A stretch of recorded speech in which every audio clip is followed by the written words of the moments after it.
Oke, terima kasih.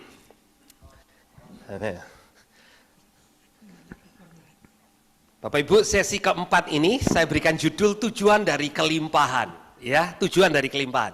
Nah, Saudara, sebelum kita bahas tujuannya, saya ingin masuk di dalam kata kelimpahan itu sendiri. Next. Kelimpahan. Apa itu kelimpahan? Melimpah. Kata yang lain meluber atau lebih dari takaran. Bapak Ibu, botol Aqua ini punya takaran 600 ml, ya. Kalau saya isi 700 ml, apa yang terjadi? Ada yang luber keluar, ya. Gambar yang selanjutnya ini menunjukkan ini. Jadi yang di sebelah kiri itu ada gelas yang diisi terus kemudian melimpah, keluar luber. Sebelah kanan itu kolam renang, isinya cuman mungkin 1/4 kali ya, dari volume maksimumnya. Kalau Bapak Ibu saya tanya, mana banyak volumenya, jumlahnya air yang ada di gelas atau yang ada di kolam renang? Kolam renang, oke. Mana yang melimpah? Gelas.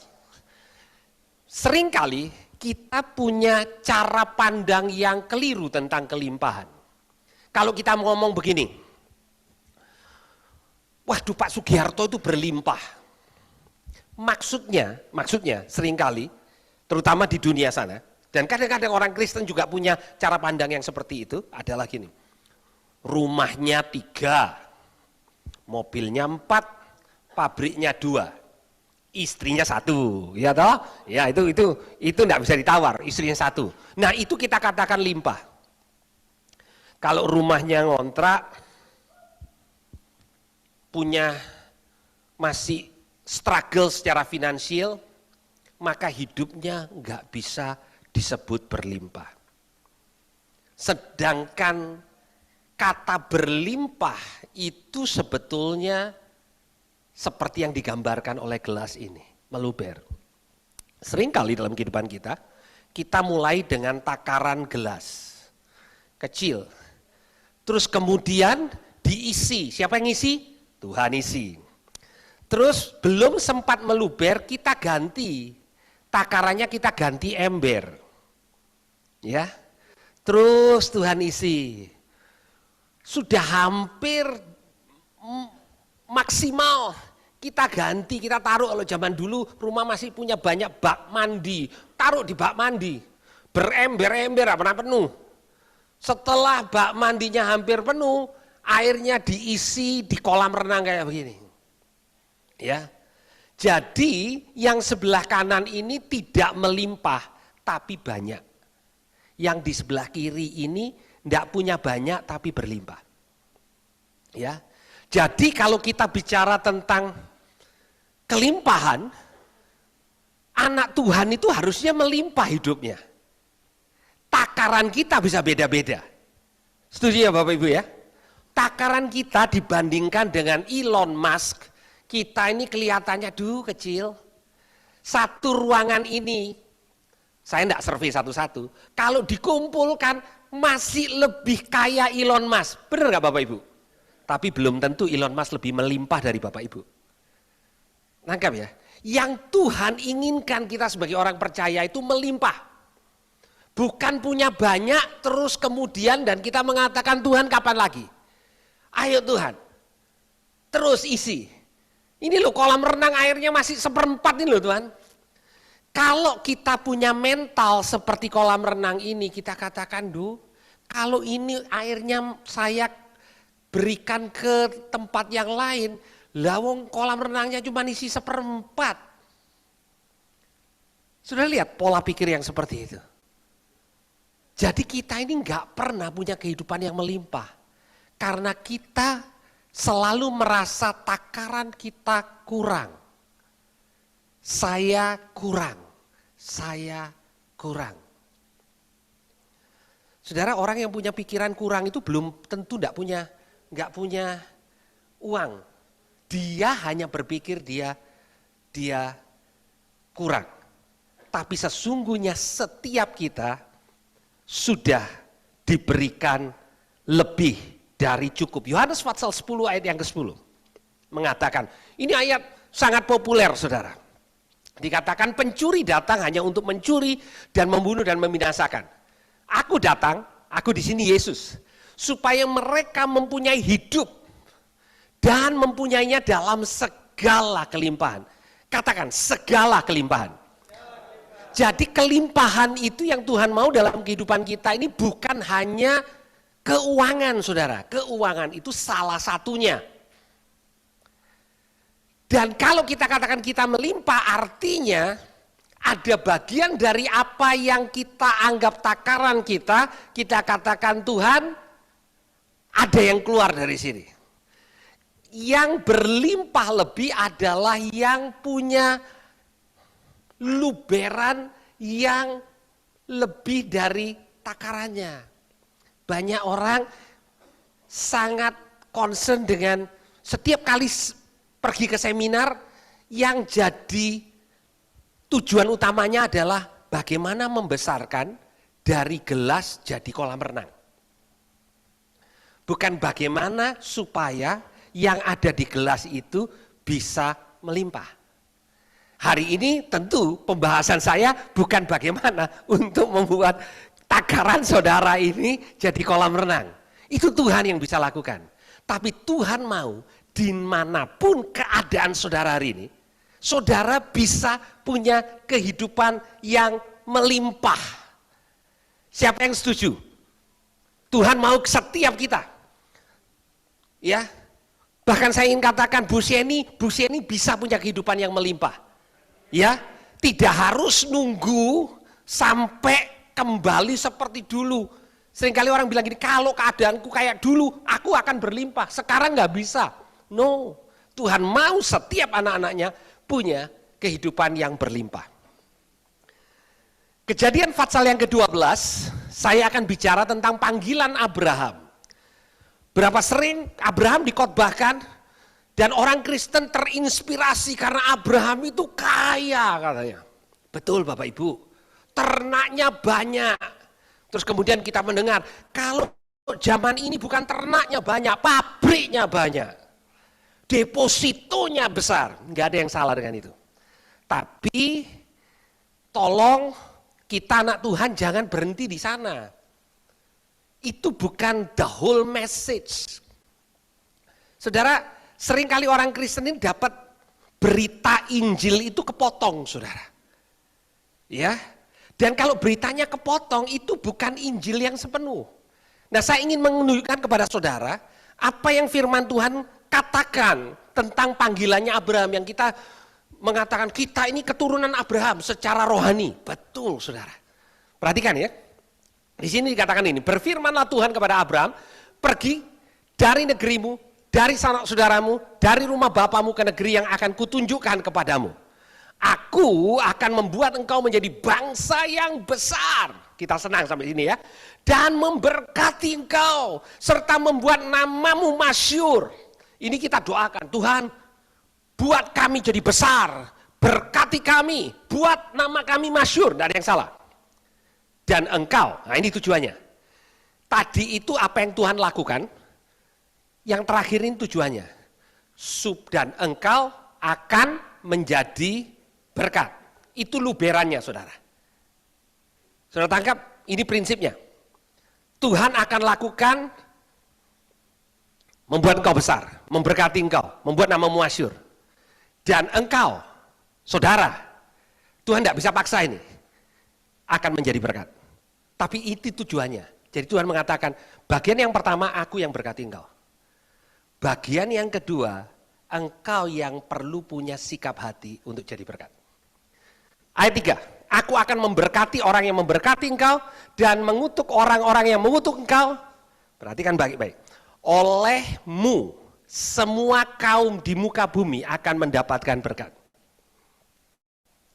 Dengan kata lain hari ini, kita boleh katakan oleh karena kita, maka orang yang bekerja dengan kita akan diberkati. Orang yang kenal kita akan terima berkat. Orang yang bersentuhan kehidupannya dengan kita akan merasa diberkati. Itu panggilan Abraham, itu tujuan kita mengalami kelimpahan. Jadi kelimpahan itu ada tujuannya. Kekayaan saudara itu ada tujuannya. Dan seringkali kita gagal di dalam tujuan Tuhan untuk menjadi pribadi yang melimpah. Kenapa kok kita gagal? Next. Mengapa kehidupan kita tidak melimpah? Semua kita suka loh, punya, kalau lihat melimpah itu kelihatannya seger gitu ya. Tapi kenapa kok kehidupan kita tidak seperti itu? Di dalam Matius pasal yang ke-6, ini bagian daripada khotbah Tuhan Yesus di bukit, saudara. Ini khotbah panjang ya. Dan di Matius pasal 6 ini Tuhan Yesus bicara tentang kekayaan. Dan sikap kita terhadap kekayaan. Dan kenapa kita ini kok khawatir, kok rasanya hidup ini tidak pernah merasa aman, karena kita merasa kurang. Tuhan Yesus mengatakan begini, karena di mana hartamu berada, di situ juga hatimu berada. Di mana hartamu berada, di situ hatimu berada. Dengan kata lain, hati kita ngikuti harta kita. Ada orang yang mengatakan, oh harta kita ngikuti hati kita. No. Ayat firman Tuhan ini mengatakan bukan seperti itu. Hati kita ngikuti harta kita. Saya berikan contoh. Kok bisa seperti itu? Bapak-bapak di sini ada yang hobi mobil enggak? Yang suka mobil. Yang suka mobil. Enggak apa-apa, enggak dosa Bapak Ibu. Wah ini takut ditanyain, enggak jebak, enggak. Siapa yang hobi mobil? Enggak ada. Hobi sepeda. Ada ya? Nah, bayangkan kalau Bapak Ibu ini hobi sepeda. Terus beli sepeda baru. Zaman pandemi itu banyak orang yang punya hobi baru, sepeda. Ya. Dan sepeda mahal. Sekarang sepeda itu bisa, kalau yang mahal harganya harga mobil gitu ya. Bahkan lebih mahal dari mobil. Oke. Perhatikan baik-baik. Pada waktu kita beli apa yang kita suka dan harganya mahal. Siapa yang tahu setelah beli, pulang rumah diliatin, setelah disetel lagi. Besoknya dilihat lagi. Ya. Di mana hartamu ada, hatimu ada. Betul nggak? Itu prinsip. Tuhan udah tahu. Tuhan itu kasih kita harta, dan Tuhan pesen sama kita caranya menggunakan harta supaya hati kita ini benar. Karena Tuhan tahu, harta sama hati itu nyambung. Ada sambungannya Bapak Ibu. Gitu ya. Jadi kalau harta kita saya beli HP baru, wah seneng saya sama HP-nya. Kenapa kok? Karena mahal Bapak Ibu, ya. Jadi harta saya saya belikan ke HP, hati saya ngikut ke HP. Ini pesan untuk bapak-bapak di sini. Saya nggak tahu ibu-ibu setuju enggak? Kalau bapak-bapak ini mau mengasihi istri lebih, berarti harta bapak-bapak harus ada kalau bapak-bapak pelit sama ibu, nggak heran sayangnya juga agak kurang. Ada amin ibu-ibu? Wah biasanya kalau saya ngomong begini aminnya banyak, di sini rohani semua gitu. Ibu-ibu jangan ada yang ngomong amin apa ngantuk gitu ya. Ngantuk kali ya. Ya, tapi itu prinsip. Ini prinsip Tuhan Yesus ngomong gini loh. Hei, kalau hartamu ada di mana, hatimu itu ngikut. Itu sebabnya harta kita perlu berada di tempat yang benar. Kalau harta Bapak Ibu untuk kerajaan Allah, hati Bapak Ibu jamin ada di kerajaan Allah. Kalau mungkin kita ini kurang hatinya untuk kerajaan Allah, mungkin karena harta kita juga di sana, Bapak Ibu. Di mana hartamu ada, di situ hatimu ada. Itu prinsip yang pertama. Ya. Terus kemudian Tuhan Yesus bagikan next ya. Ini Matius 6. Terus Tuhan Yesus bilang begini, mata ini adalah pelita tubuh. Jika matamu baik, terang seluruh tubuhmu. Jika matamu jahat, gelaplah seluruh tubuhmu. Jadi jika terang yang ada padamu gelap, betapa gelaplah kegelapan itu. Bahasa modernnya adalah cara pandangmu itu menentukan bagaimana engkau melihat keadaanmu. Bapak Ibu pernah baca bukunya Stephen Covey, pernah lihat ini ya? Yang enggak pernah baca juga enggak apa-apa. Oke. Siapa yang melihat gambar wanita muda? Angkat tangan. Siapa yang lihat gambar oma-oma yang sekitar umur 80 tahun? Angkat tangan. Siapa yang lihat dua-duanya? Angkat tangan. Siapa yang enggak kelihatan apa-apa? Karena banyak yang enggak angkat tangan. Saya bingung jadi. Yang enggak lihat apa-apa? Angkat tangan. Oke. Saya tidak berusaha untuk menerangkan, tapi bergantung cara pandang Bapak Ibu. Bapak Ibu akan melihat wanita muda, ya, atau Bapak Ibu juga melihat di gambar yang sama ada wanita yang sudah tua, ya. Kalau masih belum kelihatan, prinsipnya aja adalah cara pandang kita bisa menentukan apa yang kita lihat. Dua orang melihat hal yang sama bisa mengambil kesimpulan yang berbeda. Tuhan Yesus mengatakan, kalau cara pandangmu itu baik, hidupmu itu terang. Kalau cara pandangmu terhadap harta itu benar, hidupmu itu akan menjadi baik. Tapi kalau cara pandangmu salah, hidupmu ini akan gelap. Daripada masih ada yang bingung dengan gambarnya, yuk ganti slide. Nanti slide-nya cari di panitia gitu. Tolong fokusnya diganti. Jangan lihat mana ini. Poinnya sudah selesai. Poinnya kita bisa melihat satu gambar dan ada dua kesimpulan. Itu poinnya. Oke, next. Nah, setelah bicara seperti itu, Tuhan Yesus bilang begini, jangan kamu ini mengabdi kepada dua tuan. Karena jika demikian, ia akan membenci yang seorang dan mengasihi yang lain. Atau ia tidak akan setia kepada seorang dan tidak mengindahkan yang lain. Kamu tidak dapat mengabdi kepada Allah dan kepada Mamon. Tuhan Yesus mengatakan bahwa uang itu, kekayaan itu bisa jadi saingannya Tuhan. It's powerful. Jadi Tuhan Yesus mengatakan, kalau dia jadi tuan, Mamon itu dewa uang, dewa kekayaan, maka hidupmu tidak akan baik. Karena uang itu adalah tuan yang kejam, tapi dia hamba yang baik. Kalau saudara bisa menggunakan uang itu dengan benar, bahkan tadi Tuhan Yesus barusan ngomong gini loh, kalau uangmu mbok taruh di tempat yang benar, hatimu ini jadi benar. It's powerful, benar gak? Masalahnya seringkali uangnya di tempat yang salah, itu loh yang Tuhan Yesus ngomong. Jadi kalau kamu jadikan hartamu itu tuanmu, kamu taruh dia di tempat yang salah, hatimu akan jadi salah.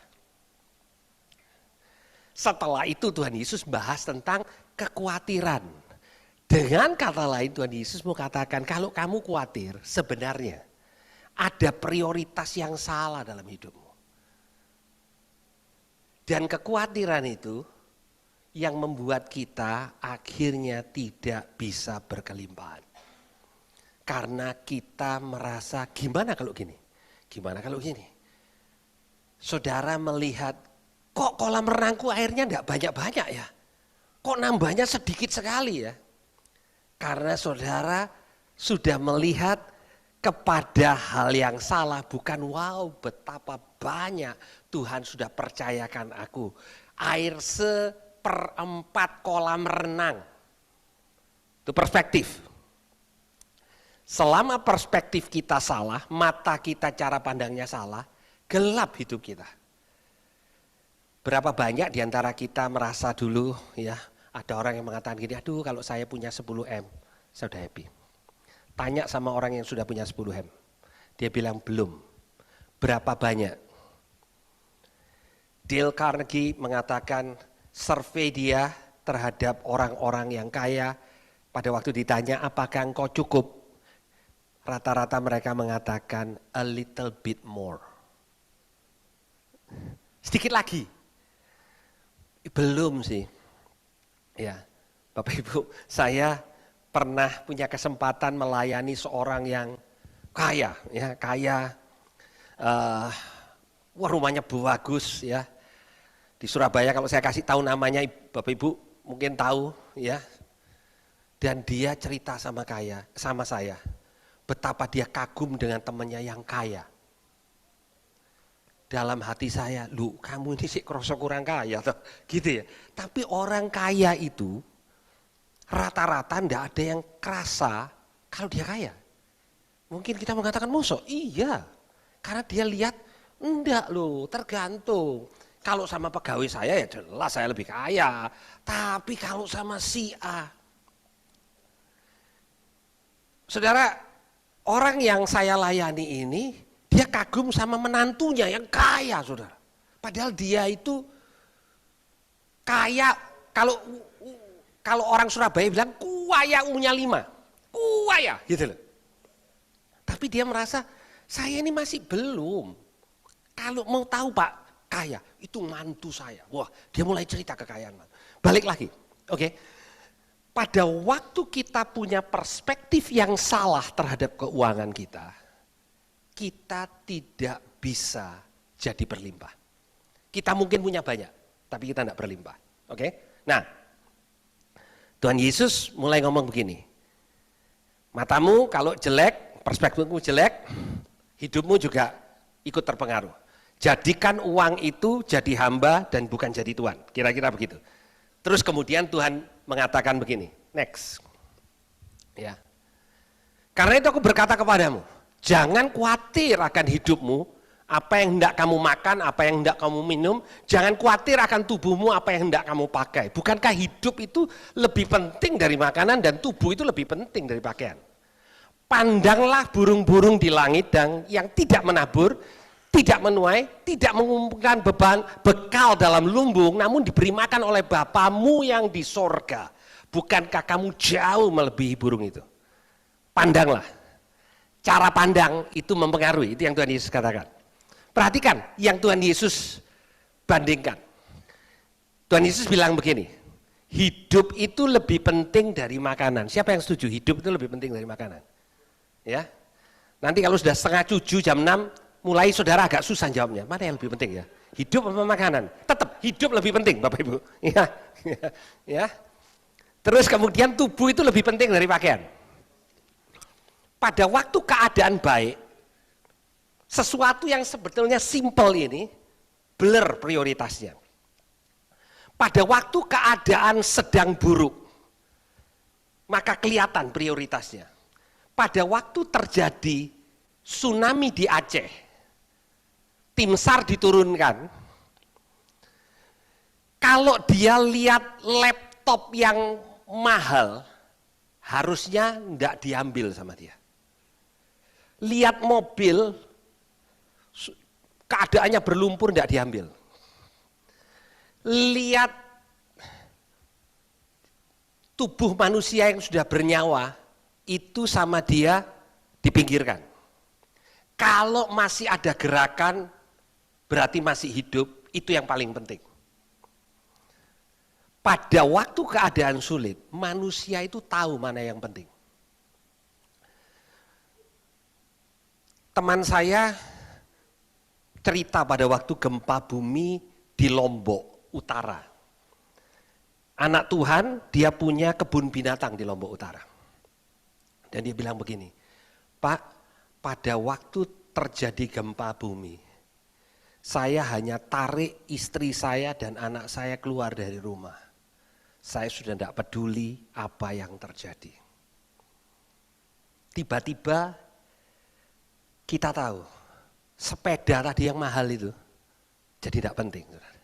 Jangan sampai sepedanya langsung diungsikan dulu, terus istrinya disuruh lari dewek. Enggak ada. Di sini tidak ada yang seperti itu. Jangan sampai ada yang seperti itu. Kita tiba-tiba tahu prioritas. Sesungguhnya bukan kita ini tidak tahu prioritas. Di dalam keadaan nyaman, kita ini lupa prioritas. Tuhan Yesus mengatakan begini, ya. Hidup itu lebih penting dari makanan. Dengan kata lain, saudara di sini siapa yang bisa menciptakan kehidupan? Tidak ada, saudara. Sampai hari ini kehidupan itu tidak bisa diciptakan, saudara. Ya, kehidupan tidak bisa diciptakan. Hanya Tuhan yang bisa memberikan kehidupan. Dengan kata lain Tuhan mengatakan kalau hidup itu aku yang buat, aku kasih kamu. Masa aku tidak bisa kasih kamu makanannya? Ya. Kalau Tuhan bisa ciptakan pinggang saudara, masa Tuhan tidak bisa kasih saudara ikat pinggang? Kira-kira gitu. Kalau Tuhan yang menciptakan rambut saudara, maka Tuhan juga bisa kasih shampoo buat rambut saudara. Kalau Tuhan bisa kasih kehidupan, maka Tuhan bisa kasih makanan. Itu loh maksudnya Tuhan Yesus. Kemudian dia mengatakan begini,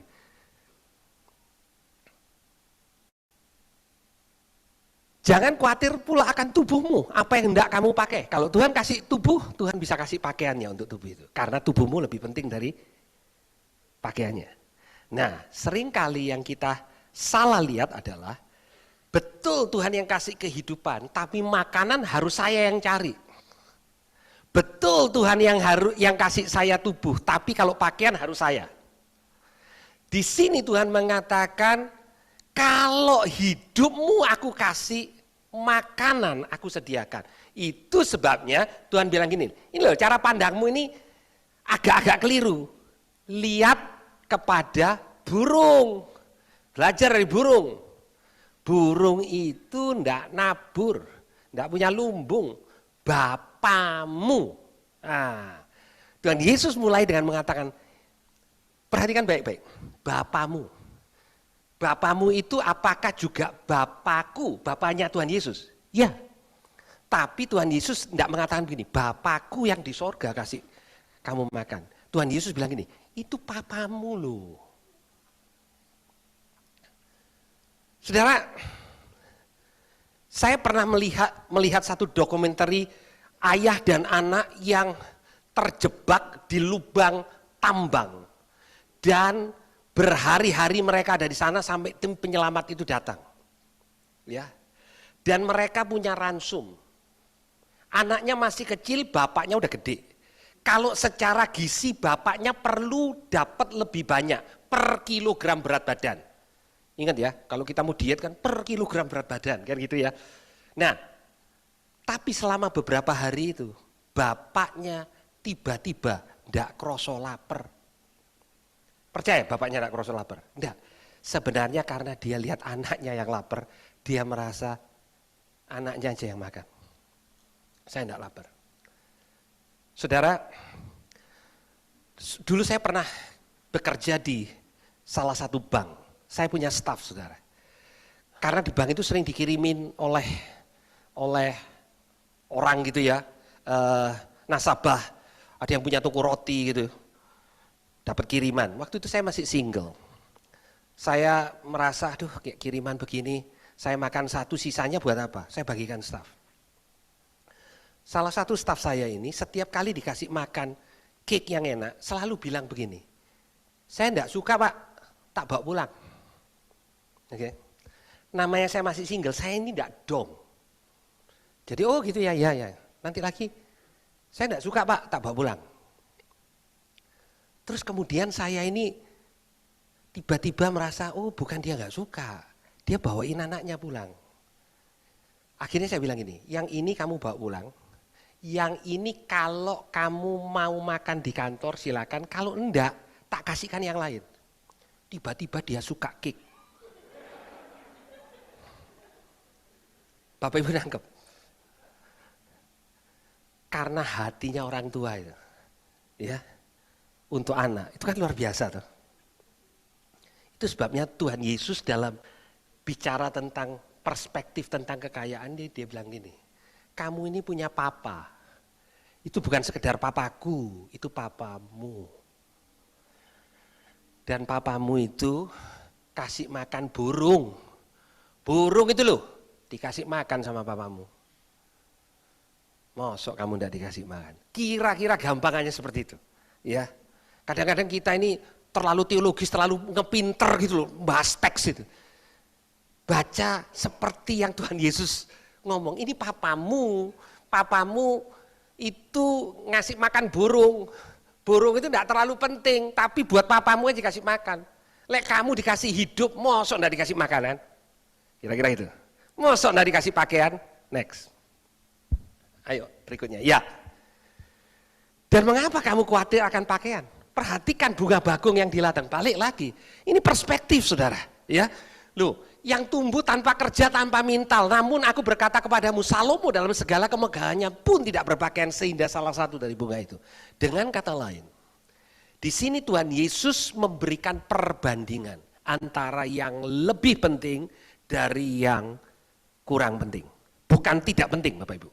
Kalau hari ini saya tanya sama Bapak Ibu, apakah makanan itu penting? Oh ya penting. Saya percaya sebelum ada acara di sini, panitia sudah ngecek dulu lunchnya di hotel ini oke apa enggak. Ibu ketua panitia, dicek ya Bu ya. Oh ya itu kan, karena makanan penting.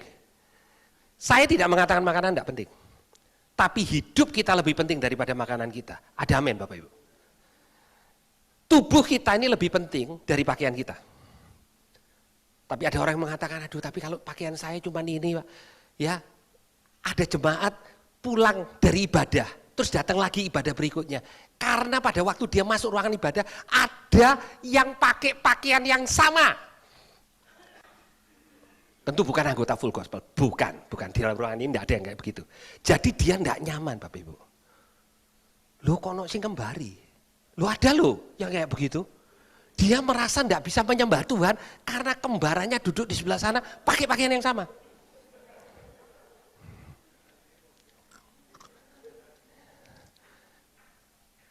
Poin saya adalah, kadang yang membuat kita khawatir, semua kita bisa khawatir, tapi sebenarnya sumbernya satu, saudara. Kenapa? Karena perspektif kita mulai nggak fokus kepada Tuhan. Itu poinnya. Kita mulai berpikir kayak kolam renang saya tinggal 1/4 akhirnya tadi. Lek 1/4 dibiarno, habis loh. Tapi orang yang takarannya satu gelas ini berlimpah, dia melihat gini, wah betapa sukacitanya. Hidup ini berlimpah. Life is so good. Yang satu punya banyak. Duh Tuhan, ini tinggal 1/4, besok 1/5, 1/8, habis ini air kolam renangku. Perspektif. Itu yang Tuhan Yesus ajarkan di sini. Kekhawatiranmu itu perspektif, cara pandang. Kalau engkau memandang aku sebagai sumbermu, engkau tidak khawatir. Tapi kalau engkau memandang engkau sebagai sumber hidupmu, engkau akan khawatir. Pasti. Dan kalau engkau tidak bisa melihat aku sudah menyediakan yang penting, maka engkau akan khawatir. Karena engkau tidak bisa lihat bahwa sesungguhnya kehidupan yang aku berikan buat kamu itu lebih penting daripada sekedar aku kasih makan kamu. Tubuh yang sempurna yang berikan kepadamu itu jauh lebih penting daripada pakaian yang kau berusaha beli dengan kerja kerasmu. Tapi kalau engkau bisa lihat bahwa aku adalah sumbernya, aku bukan hanya kasih engkau hidup, bukan hanya kasih engkau tubuh, bahkan aku kasih engkau makan dan pakaianmu. Maka engkau tidak khawatir. Kalau engkau merasa bersyukur dan tidak khawatir tentang hidupmu, maka engkau mulai bisa peduli akan hidupnya orang lain. Dan kelimpahan bukan sekedar harta. Bisa perhatian kita, waktu kita. Pernah enggak kita punya masalah terus orang lain perlu ditolong dan masalahnya kira-kira mirip. Sementara kita mengatakan, aduh Tuhan, masalah gue belum hari kok nolongi masalahnya orang. Kita enggak pernah tahu Bapak Ibu, Seringkali justru pada waktu kita menolong masalah orang lain, Tuhan bekerja untuk nolong kita. Pada waktu Tuhan kirim Elia ke rumahnya janda Sarfat yang sudah mau mati karena resourcesnya sudah selesai habis. Itu yang nolong siapa, yang ditolong siapa Bapak Ibu? Elia nolong janda Sarfat. Oke, kalau saudara jawaban rohaninya Tuhan yang nolong. Oke ya, betul. Tapi dalam konteks manusianya ini loh. Elia sudah habis makanannya di Sungai Kerit. Burung gagak sudah mogok, enggak datang lagi. Tuhan bilang gini, sekarang kamu ke Sarfat, ketemu janda. Saya enggak tahu, Elia pada waktu lihat janda itu, dia mikir gini, Tuhan enggak keliru. Mosok cara melihara aku, ini kan enggak enak ini caranya. Gini, ya. Kalau jandanya ini kaya, rumahnya 5, no problem. Ini janda itu udah mau mati. Pertanyaannya gini, siapa nolong siapa saudara? Janda itu nolong Elia, Elia ini nolong janda itu, sesungguhnya Tuhan tolong keduanya. Nah, oke. Saudara lagi masalah nih. Duh Tuhan, utang enggak mari-mari. Okay. Terus ada orang perlu ditolong. Ya, saya kadang merasa gini loh. Seringkali kalau saya mengalami masalah yang lagi pelik sulit gitu ya. Kok tiba-tiba jemaat yang telepon itu kira-kira minta didoakan masalah yang hampir-hampir sama. Kadang saya merasa seperti ini. Duh kalau masalah itu cari orang lain deh. Kok saya enggak merasa layak untuk doain kamu. Saya sedang bermasalah. Tuhan itu minta Abraham sebelum dia punya anak. Istrinya lagi mandul. Doain Abimelek yang satu istana mandul. Kalau saya jadi Abraham saya jawab gini. Tuhan gini deh. Doain untuk prosperity gitu ya. Supaya seluruh Abimelek keluarganya diberkati. Aku sudah punya proven record. Dombaku banyak. Hartaku enggak kurang-kurang. Lek doakan Abimelek, mantap Tuhan. Ada pengurapan untuk kekayaan ada padaku. Kita ini kalau yang kayak gitu mantap kita doanya. Ya. Tapi Tuhan bilang sama Abraham, doain karena satu istana mandul. Di ayat itu tidak disebutkan Abraham ngomong gini sama Tuhan. Tuhan, lah aku sendiri ya Pak? Gini loh Tuhan, buat Sarah mengandung, tak doakan semuanya satu istana. Kalau saudara baca, itu di Kejadian 21 kalau nggak salah, terakhir. Kejadian 22 ayat yang pertama. Ngomongnya begini, maka Tuhan mengingat Sarah. Bukan berarti sebelumnya Tuhan lupa, bukan. Poinnya adalah pada waktu Tuhan minta Abraham untuk doakan, Tuhan sudah sediakan jawabannya buat Abraham. Nah saudara, seringkali kalau kita fokusnya kepada apa yang kita perlu selesaikan, kita yang perlu selesaikan masalah kita, dan kita tahu waduh susah, akhirnya kita tidak bisa melihat bahwa hidup kita ini jadi berkat buat orang lain. Loh anakku masih mau sekolah kok ada anak orang itu perlu ditolong. Saudara, sering kali kalau gereja lagi punya masa, saya merasa aduh agak tight. Ada gereja lain yang perlu ditolong. Kok persis selalu seperti itu. Dan sering kali selalu manusia, cara pikir manusia Tuhan 3 bulan lagi coba keadaan keuangan gereja lebih baik. Tak tolong Tuhan. Aku enggak medit tapi ini lagi soro Tuhan. Pernah ngalami seperti itu Bapak Ibu? Ada yang pernah ngalamin kayak gitu? Udah ada ya, wow. Tapi pada waktu kita ngalamin itu sebenarnya Tuhan sedang mengatakan kepada kita, perspektifmu itu harus ada yang mbok benerin. Karena selama ini engkau berpikir yang nyediakan apa yang kau perlu, itu kamu sendiri. Makanya kamu khawatir. Kenapa kita khawatir? Karena kita pikir penyedianya adalah saya. Tuhan itu mesin turbonya. Pernah punya bayangan gitu gak? Jadi kalau kita berdoa, Tuhan Aku tahu engkau mampu. Jadi engkau kasih dorongan sama aku, tapi kan tetap harus aku yang kerja. Tanpa kita tahu bahwa benar seperti yang Tuhan katakan, Dia yang akan menyediakan buat saudara dan saya.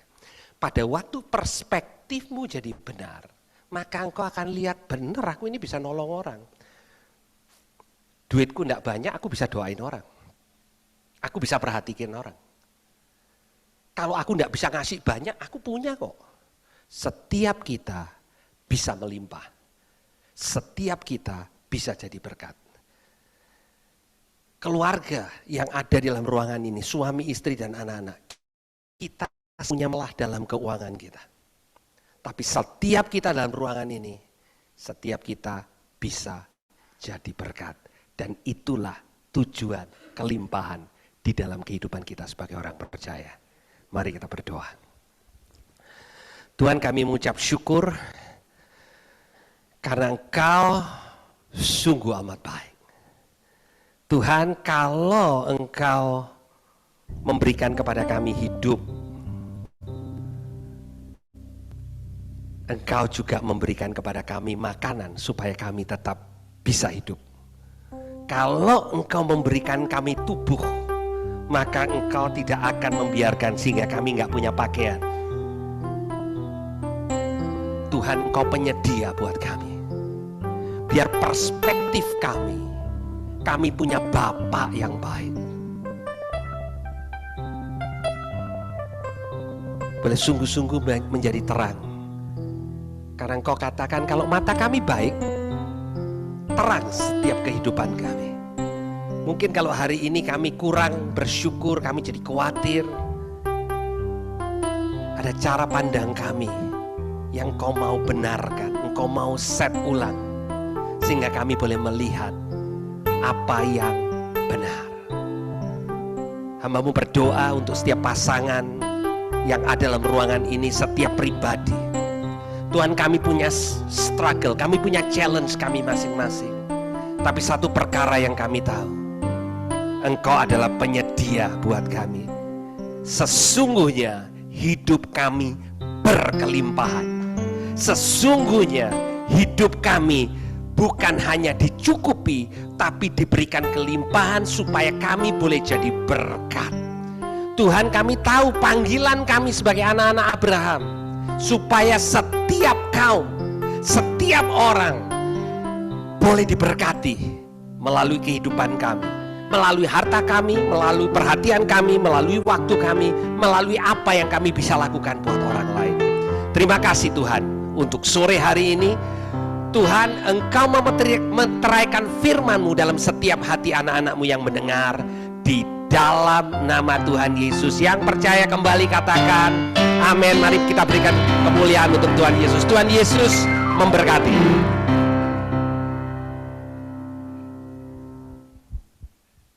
Ya, sekali lagi terima kasih buat Pak Beni. Dan untuk sesi ini juga ada sesi tanya jawab. Silakan. Ya, terima kasih. Gini Pak Beni, saya ini kan papa saya tuh taruh standar yang tinggi. Jadi dia punya anak 8 orang nih kasih warisan sendiri-sendiri. Nah, saya ini merasa gak bisa kayak papa saya. Karena apa? Karena ya, kayak misalnya ada saudara papa saya yang bangkrut, saya mesti handle ya. Terus ada kakak saya yang tertua yang kurang beruntung, kalau masuk rumah sakit saya mesti handle. Sedangkan saya juga biayai anak-anak saya sekolah. Belum lagi orang tua saya kalau sakit ya saya mesti handle. Mertua saya yang kalau sakit ya saya mesti handle. Jadi saya ini ada di seperti generasi sandwich gitu lah. Anak juga butuh, terus family juga butuh, terus saya lagi khawatir gimana anak-anak saya ini apa perlu saya kasih warisan, apa perlu saya sediakan. Ya ini gimana jalan keluarnya, ini sebetulnya ada rasa khawatir saja sih Pak, gimana cara? Oke, secara umum ya Pak ya, secara prinsip Ya, karena ada banyak hal yang detail itu kita perlu tanya sama Tuhan. Kadang Tuhan menggerakkan sesuatu yang sifatnya di luar prinsip dasar, prinsip umum. Prinsip umumnya adalah pada waktu kita menikah, kita meninggalkan otoritas orang tua kita membangun otoritas yang baru, bapak, ibu, ya, suami, istri, dan anak-anak. Tanggung jawab utama, Pak, ya, utama kita adalah kepada keluarga yang Tuhan percayakan, karena kita sebagai kepala keluarga, itu tanggung jawab utama. Bukan berarti kita tidak peduli dengan yang lain, tapi yang utama itu prioritas. Kadang karena ketidakmampuan kita lihat, wah nggak bisa nih setelah saya punya tanggung jawab dalam hal ini kepada keluarga inti saya, ternyata di luar keluarga inti saya itu masih banyak yang harus ditolong. Kan kira-kira seperti itu ya. Ya. Itu yang saya katakan begini. Ada tuntunan firman Tuhan, ada pressure budaya, Pak. Pressure budaya bisa mengatakan kamu wajib. Dan menolong enggak salah. Kita tadi yang firman Tuhan yang dibagikan adalah kita ini mau jadi berkat, bukan hanya ke keluarga inti, tapi jadi berkat. Tapi Alkitab juga mengatakan bahwa jangan sampai kita ini tidak bertanggung jawab kepada orang yang seharusnya kita bertanggung jawab. Tidak ada jawaban mudahnya, Pak, karena ini kompleks gitu ya. Yang mana dulu? Saya hanya bisa mengatakan yang inti dulu, yang Tuhan memang percayakan kepada kita. Lebih dari itu minta tuntunan Tuhan. Yang prinsipnya yang jelas adalah kita tidak bisa menyenangkan semua orang. Kita nggak bisa bahkan menyenangkan seluruh keluarga. Mungkin bukan dalam konteks keuangan, Pak. Saya dalam konteks waktu. Ya, waktu itu juga resource yang limited.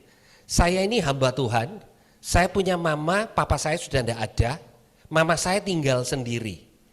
Ya, ada waktu di mana saya perlu untuk melayani Tuhan, saya juga tahu bahwa saya perlu waktu untuk melayani mama saya juga perlu waktu sebagai suami melayani istri saya, dan saya punya anak, kira-kira seperti itu. Dan saya perlu tahu prioritasnya. Dan kadang karena saya tahu prioritasnya, ada aja yang merasa tidak, loh kok kurang ya. Itu bagian daripada karena kita terbatas, kita manusia. Tapi saya belajar prinsip dasarnya adalah tanggung jawab yang Tuhan berikan. Yang pertama, keluarga. Ya, kalau saya sudah janji dengan anak saya untuk let's say melakukan sesuatu, terus kemudian ada jemaat yang perlu didoakan, tidak urgent. Saya bilang sorry, saya nggak bisa. Ada pelayanan, Pak, seringkali itu tak pertanyaannya. Saya bilang bukan pelayanan. Terus nonton sama anak saya. Ada beberapa yang merasa gini, ih pendeta ini ndak rohani, yang satu doakan, yang satu nonton. Buat saya, itu prioritas yang Tuhan berikan buat saya. Kalau anak-anak saya pahit dengan pelayanan papanya, saya ndak akan memberikan sesuatu yang baik buat anak saya. Ini dari sisi waktu. Tentu yang Bapak tadi ngomong adalah keuangan. Bapak perlu punya prioritas yang benar. Lebih daripada itu, Bapak tadi juga mengatakan, ini mungkin bagian daripada kekhawatiran kita. Berapa banyak warisan? Alkitab bicara tentang warisan, Pak. Tapi menurut saya jumlah atau porsi Alkitab bicara tentang warisan secara jasmani kepada anak-anak itu enggak sebesar warisan rohani yang kita perlu berikan. Banyak orang concern, begitu peduli, anak saya enggak dapat sekolah yang paling top, enggak ada yang salah dengan itu. Tapi enggak terlalu peduli warisan rohaninya. Anak saya ini berdoa enggak ya? Disuruh sih Pak berdoa, cuman kadang kita gini, dia lihat nggak contoh hidup. Jadi kita ini kadang karena yang lain, waduh sing ini nyepak warisan gini, semua anaknya dikasih rumah. Anak saya ada, saya tak kasih rumah. Pertanyaannya, apa yang paling penting kita kasih nggak ke anak kita? Warisan rohani.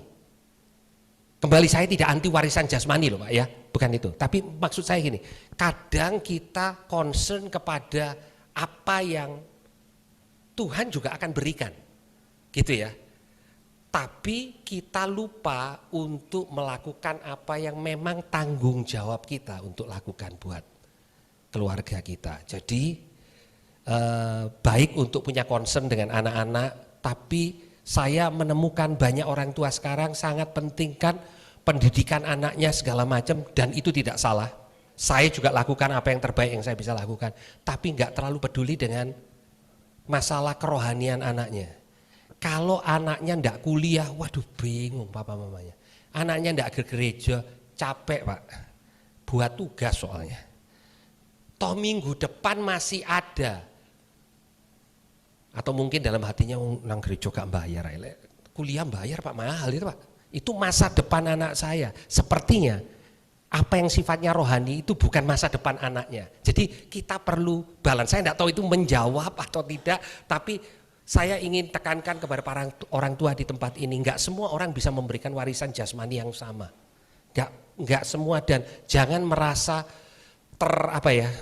merasa aduh kok saya gagal sebagai orang tua, saya enggak bisa kasihin warisan, anak saya enggak bisa tak beri rumah, sepeda motor saya enggak bisa, kuliah juga seperti itu. Kalau itu yang terbaik yang kita bisa berikan, Tuhan akan appreciate itu. Tapi jangan sampai kita melupakan hal yang menurut saya tidak kalah penting atau bahkan mungkin lebih penting, karena Alkitab lebih banyak bicara tentang warisan rohani dibandingkan warisan jasmani. Itu mungkin jawaban dari saya. Terima kasih. Baik, gimana Pak Samuel sudah menjawab? Terima kasih. Tadi Pak Benny bilang kita tidak bisa menyenangkan semua orang karena kita terbatas. Tapi satu hal, kalau kita berusaha menyenangkan semua orang, kita nanti lupa menyenangkan hati Tuhan. Ya Pak. Oke, masih ada lagi yang mau bertanya? Pak Benny, boleh ya saya tanya ya Pak? Ketua panitia kalau tanya biasanya susah. Ya wis tidak jadi Pak. Pak, saya ini kan banyak teman-teman yang usia anaknya sudah mau menikah, seperti itu ya Pak ya. Gimana pendapat Pak Benny tentang pisah harta? Kalau anak mau menikah itu ada pisah harta, gimana Pak pendapatnya? Terima kasih Pak. Ya. Oke, disclaimer dulu. Ini pendapat pribadi, dasarnya firman Tuhan, tetapi Alkitab tidak pernah ngomong tentang pisah harta, gitu ya. Jadi kan orang bilang, Pak ayatnya di mana pisah harta? Nggak ada, oke. Tapi dasar pernikahan itu menurut saya adalah ada dua hal. Yang pertama adalah kasih, ya. Tapi ada yang menurut saya seringkali kurang dibicarakan, yaitu trust, kepercayaan, ya. Kalau seorang mau menikah pasti enggak usah diajari untuk jatuh cinta. Itu enggak usah, otomatis ya, jatuh cinta. Kita bisa gitu ya. Tetapi ada orang yang mengasihi pasangannya tapi tidak percaya kepada pasangannya. Ada yang salah. Karena hubungan, dasar daripada hubungan itu trust. Bahkan yang luar biasa pada waktu, kalau kita membaca Yohanes 3 ayat 16, hubungan kita sama Tuhan. Tuhan Yesus mengatakan begini, ya, barang siapa yang percaya tidak binasa. Buat Tuhan Yesus itu trust itu penting. Tuhan Yesus memberikan kasihnya, tapi dia tidak mengatakan gini, barang siapa yang mengasihi aku tidak binasa. Saya tidak mengatakan mengasihi Tuhan tidak penting loh. Tetapi itu hubungan antara kita dan Tuhan dari sisi kita dimulai dengan trust. Tuhan menunjukkan kasihnya. Kita trust. Nah, kembali kepada pernikahan. Karena pernikahan ini adalah gambaran hubungan Kristus dengan jemaat. Kalau enggak trust dengan keuangan, ya jangan merit. Tapi aku sayang ya Pak. Oke, sayang itu penting. Tapi kalau trustnya dan rata-rata, oke, saya tidak mengatakan ini pakemnya harus begini. Rata-rata yang minta pisah harta itu yang hartanya lebih banyak. saya belum pernah, mungkin ada yang hartanya lebih sedikit dan mengatakan ngotot pisah harta, itu belum, mungkin ada, nggak tahu saya. Tapi biasanya kalau satu hartanya banyak, yang satu ya alasannya bisa macam-macam. Tapi menurut saya kalau kita mau jujur dengan hati, masalahnya itu trust. Karena kita nggak bisa trust bahwa kita akan hidup bersama.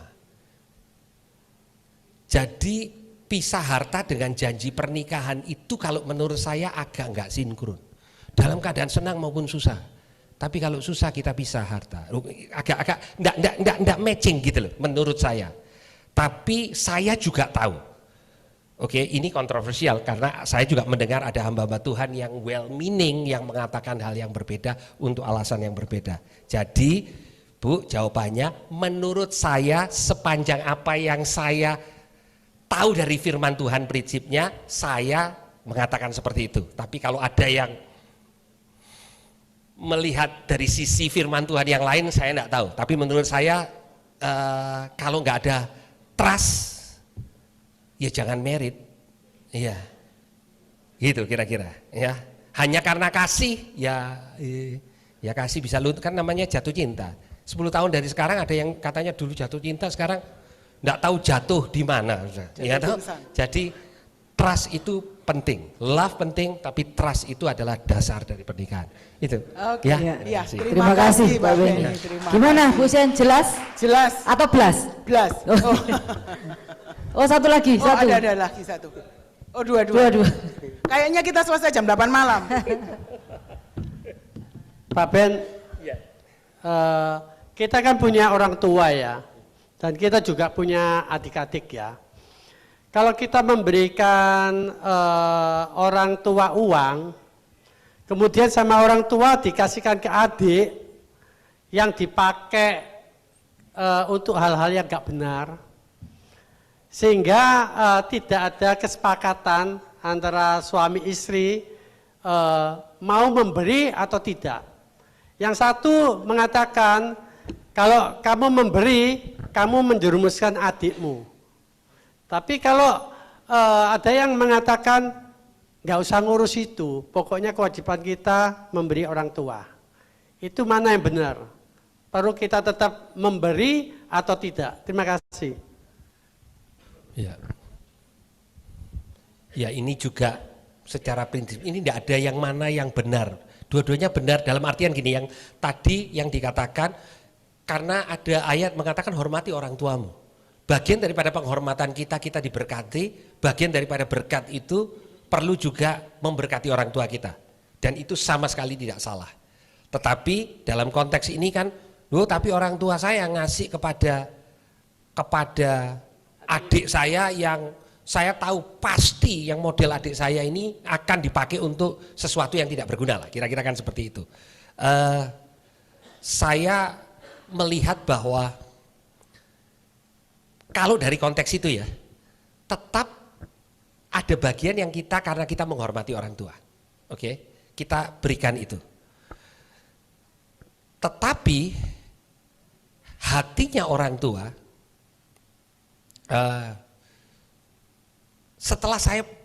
setiap kita kan punya anak ya, seringkali sebagai orang tua itu kita cenderung memberi kepada yang paling tidak bisa, karena kita merasa, yang ini sudah bisa sendiri, yang ini perlu dibantu. Jadi nggak ada benar, nggak ada salah. Ini susah dikatakan benar apa salah. Ini yang tipe, ini kan yang paling penting kan gini, suami istri ini loh sepakat. Ini kan sementara ini nggak sepakat. Rumusan buat saya gini, dibawa sama Tuhan aja, ya. Sepakat doanya dulu aja, Tuhan kayak gini ini gimana. Karena kalau nggak ada kesepakatan, ini bisa jadi rame, kira-kira gitu ya. Karena nggak ada yang salah, benar-benar salah. Maksudnya ini bukan kan, Pak saya diajak untuk berbuat dosa, saya nggak mau, nggak sepakat, bukan itu. Ini semuanya ada sisi-sisi yang, dan biasanya ini kompleksitas masalahnya nggak sesimpel itu Pak. Ya, jadi ya tetap minta sama Tuhan, dan saya tetap percaya jangan kita ngambil keputusan besar dalam keuangan sendirian, perlu ada kesepakatan. Kalau masih belum sepakat, ya jangan dulu bawa dalam doa, dan Tuhan bisa mengubah hati. Saya tahu jawaban ini tidak mudah, tidak ada yang mudah. Kita pernah ngalamin hal-hal yang kayak begitu. Cuman kita juga perlu mengerti, ya sebagai orang tua, saya lihat gitu, orang itu hatinya Tuhan, ya, melihat kepada kita yang tidak layak untuk ditolong, Tuhan tolong ya Pak, ya. Jadi itu hatinya Tuhan, yang bagian daripada itu kan manusia berdosa, dan bahasa Inggrisnya gini, fall short of the glory of God. Fall short itu artinya tidak habis, tapi kehilangan sebagian kemuliaan Allah. Jadi Bapak kita di surga ini belas kasihan, dan kita sebagai orang tua bagian dari belas kasihan itu tidak habis Pak. Jadi kita lihat anak yang orang bilang sini anak enggak. Saya tahu seorang pengusaha yang begitu besar usahanya, akhirnya dijual karena salah satu anaknya itu berhutang judi.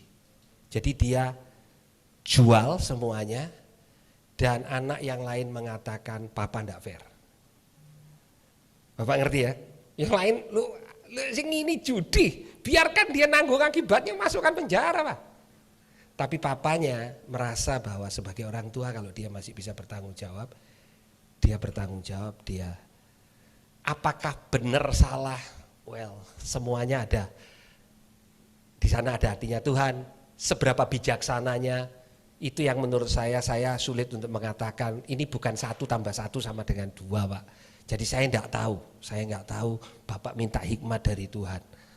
Ya. Itu menangnya kalau nanya pendeta. Dia enggak tahu, dia bilang Bapak minta hikmat dari Tuhan Pak. Karena saya bukan Tuhan. Oke. Benar-benar saya enggak tahu jalannya harus A atau B Pak. Tanya dari Tuhan, itu benar-benar jawaban saya Pak. Ya. Oke. Ada. Ya, Pak, ini saya tadi mendengar firman dari Bapak. Saya pikir memang kadang-kadang secara bisnismen ini kan susah untuk bisa mencerna ya Pak ya. Kan karena kita ini terbiasa dari sejak kecil kita selalu diberitahu bahwa kerja kerasmu itulah yang akan menentukan masa depanmu. Sehingga ketika Bapak menyampaikan firman seperti gini kan tetap berkecamuk di dalam pemikiran Pak. Memang Tuhan memberi kita hidup. Tetapi kan secara naluri Pak, kita ini kan lalu berpikir loh, sejak kecil kita sudah diajari loh harus bekerja keras. Dan itu equal dengan apa yang kamu akan dapatkan. Jadi kesan seperti itu lalu sulit mencerna seperti ini Pak. Nah, terus terang memang saya pikir iya. Lalu kemampuan kita pun untuk merasa enough lalu kita bisa meluber, itu pun rasanya juga tergantung dari seberapa parameter kita mau taruh bahwa ya seperti tadi Bapak katakan, orang kaya itu susah untuk ngomong aku sudah cukup gitu loh. Kadang-kadang karena ada hal yang yang di atas lagi yang masih katakan kita punya bayangan, loh saya apa enggak di sana gitu. Apakah saya cukup di sini? Nah, ini Pak, saya pikir ini kesulitannya bagi kita ya Pak ya. Terima kasih. Oke. Ya, saya mengerti Pak. Ya, jadi mungkin dari sisi untuk meluber Pak. Sebetulnya Tuhan itu kasih kepada kita beberapa hal yang kita perlu lakukan, yang melatih kita supaya hati kita itu berada di tempat yang benar. Jadi tadi prinsipnya Tuhan Yesus mengatakan di ayat 21, di mana hartamu ada, di sana hatimu ada. Ada orang yang mengatakan, aku tahu itu baik tapi aku tidak punya hati. Saya selalu mendorong orang yang mengatakan seperti itu dimulai dengan bukan hatimu dulu, tapi keputusan. Sama seperti pengampunan Pak. Ada orang yang mengatakan saya masih belum punya hati untuk mengampuni, tidak perlu punya hati, ampunono, karena Tuhan mengatakan seperti itu. Kan gitu ya, sama, pemberian juga seperti itu. Kalau saya melatih anak saya untuk memberi, ya, kalau Chinese New Year kan ada angpau toh Pak. Nah, dari kecil saya sudah katakan bahwa dihitung berapa, setelah itu secepatnya hari Minggu sebelum kamu berpikir ini bisa dijadikan apa, gitu ya, berikan untuk Tuhan. Ya, sebagai persepuluhanmu gitu ya, bukan karena Tuhan butuh, tapi Tapi itu untuk melatih Pak. Sebetulnya seringkali ya, karena penyelewengan dan cara itu disampaikan, orang mengatakan, wah ini akal-akalane gereja. Saya melihatnya itu cara Tuhan untuk membuat hati kita berada di tempat yang benar. Dengan harta kita ditaruh di sana. Sehingga hati mengikuti. Sama Pak, kemurahan hati itu ibaratnya otot yang perlu dilatih. Iman kan juga otot. Kalau kita mendoakan orang pertama kali wedi, menginjili Pak pertama kali kan, nanti kalau dia enggak mau, nanti kalau dia begini, begitu banyak berkecamuk yang padahal pada dasarnya rata-rata itu enggak benar, enggak seperti itu. Itu harus dilatih. Kemurahan hati juga harus dilatih. Ada orang yang mengatakan, oh iya dia dasarnya murah hati. Saya tidak. Enggak, dasarnya kita ini mementingkan diri sendiri. Itu dasarnya kita. Tapi kita ini kan punya kehidupan yang baru. Tidak otomatis punya kebiasaan yang baru. Yang kedua Pak, masalah kerja keras. Benar Pak, itu juga perspektif yang harus dilatih. Kenapa setiap kita masih khawatir? Padahal kita tahu, ini kan bukan Bapak Ibu, saya rasa Bapak Ibu begitu saya tunjukkan Matius 6, aku pernah dengar paling tidak 5 kali khotbah kayak begini. Gitu. Tapi bukan berarti hanya karena kita sudah dengar, perspektif kita udah benar. Belum tentu. Saya perlu dengar ini lagi. Bapak Ibu saya bagikan ini, saya perlu dengar. Karena apakah saya masih khawatir? Masih Bapak Ibu. Kenapa? Karena itu tadi. Begitu saya khawatir, paling tidak sekarang saya tahu, oh ada sesuatu, perspektif saya salah. Sama dengan perspektif, ini saya perlu kerja keras. Benar, Alkitab bicara tentang itu. Tetapi kan kita yang seringkali dididik adalah kerja keras kita yang menghasilkan keuangan yang banyak. Tetapi kalau firman Tuhan katakan Rasul Paulus mengatakan karena kasih karunia yang bekerja dalam hidupku, aku bekerja lebih keras dari yang lain. Jadi kita lihatnya kerja keras kita ini hasil dari kasih karunia. Kita mau beri yang terbaik. Dan kita perlu melatih untuk kita lebih meluber. Dan enggak ada takarannya siapa yang Tuhan tidak pernah bilang kamu lebih hebat luberanmu. No, tapi setiap kita perlu memahami prinsip ini. Ini menurut saya satu perjalanan Pak. Kita tidak pernah graduate gitu ya. Jadi kan firman Tuhan mengatakan lebih suka kita memberi daripada menerima. Bagian kita mungkin sebagian, Pak kalau saya mau jujur saya lebih suka menerima ya daripada memberi. It's okay kalau masih dalam seperti itu. Tapi prinsipnya kita sadar. Kita tahu oh iya mungkin harta aku ini enggak masih berada di tempat di mana Tuhan mau. Sehingga hatiku ya nyantol. Kalau harta kita tetap terus begitu punya duit dibeli no apa, ya hati kita pasti di sana. Itu prinsip. Nah kalau kita mau mengubah, ya harus kita mulai dengan harta kita alihkan ke tempat di mana kita tahu benar. Harusnya di dalam kerajaan Allah. Semua orang Kristen tahu itu. Dimulai dengan langkah awal. Oke, saya akan mulai. Saya yakin tambah lama itu jadi sesuatu yang bukan bukan harus, tapi itu sesuatu yang membuat kita sukacita. Sama seperti baca Alkitab. Siapa di sini yang selalu tiap hari sewenang kalau baca Alkitab? Nggak usah angkat tangan, nanti sebagian harus mengangkat tangan karena yang lain angkat tangan. Kadang kita ya merasa capek mau lah. Tapi kita tahu itu perlu kan? Kita biasakan. Lama-lama kalau kita nggak baca firman merasa, kok kurang ya. Dan itu udah otomatis Bapak Ibu. Doa sama ya. Pagi-pagi bangun doa, terus kemudian dibandingkan pagi-pagi bangun hobi sepeda. Ya saya senang sepedaan daripada doa. Iya toh? Saya enggak anti sepedaan loh Bapak Ibu ya. Intinya semua itu harus dibangun, harus proses.